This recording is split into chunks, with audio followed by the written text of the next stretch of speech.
Hey friends, so we had a full moon eclipse just a handful of hours ago. Happened very early this morning in the States time, depending where you are in the world. And full moon eclipses are even more intense than regular full moons, and they tend to bring shift, change, sometimes something unexpected. This full moon eclipse in particular was conjunct the planet Uranus. Uranus represents the great awakener, that part of our consciousness that is waking us up to higher consciousness. And Uranus transits often bring sudden, unexpected events or reversals or plot twists of some kind.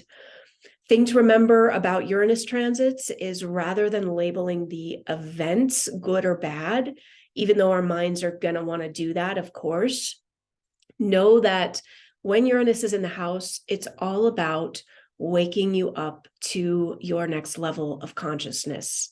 That's the goal here. So we had a full moon eclipse, which is already about shift, change, and release.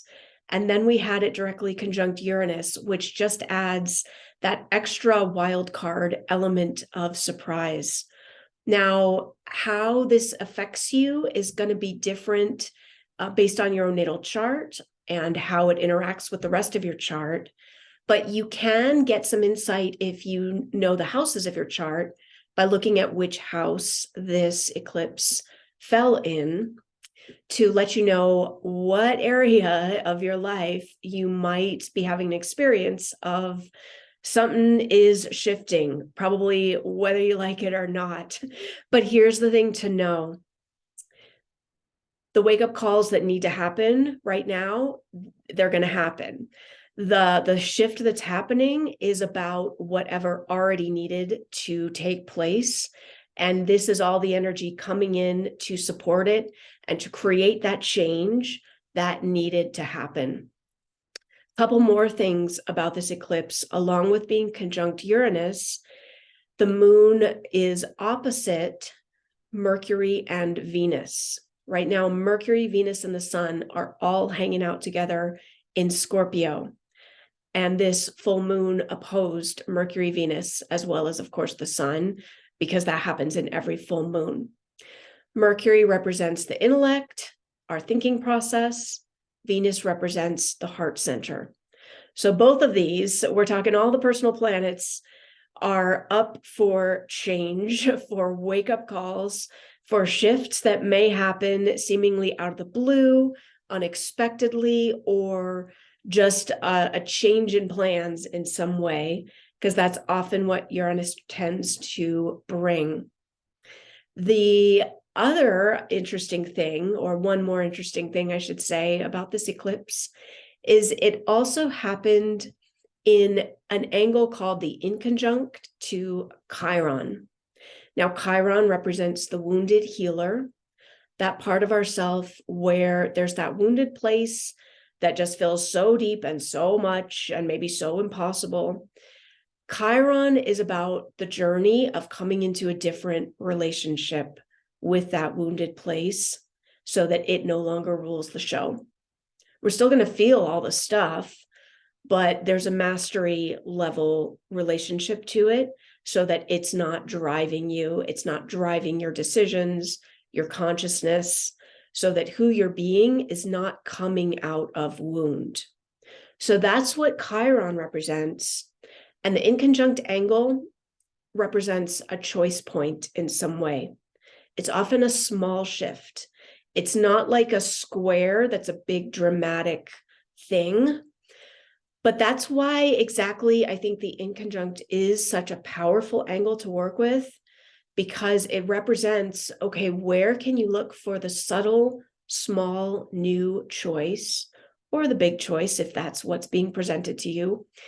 Where can you look for the choice to make a new direction, a new choice, a new response to that deep wounded place? So all of that happening in this full moon, conjunct Uranus, opposite Mercury and Venus, shaking up our thoughts, our heart center, in conjunct with Chiron, asking, inviting, and requiring us to make a different relationship, a different response in some way to the wounded places. That's all present as we continue to move through the energy of this full moon over the next day-ish. So you'll continue to feel it. So I want to just invite a couple of things, noticing what is asking to be released. It's a very, very powerful time for release of whatever's not serving your next level, whatever's not in alignment with who you're becoming. This is when it gets dropped. This is when it gets released. And that may happen by events happening to you that are out of control, out of your decision. But it also can happen, and we also can work with it by looking at where have I been habitually relating from a place of woundedness?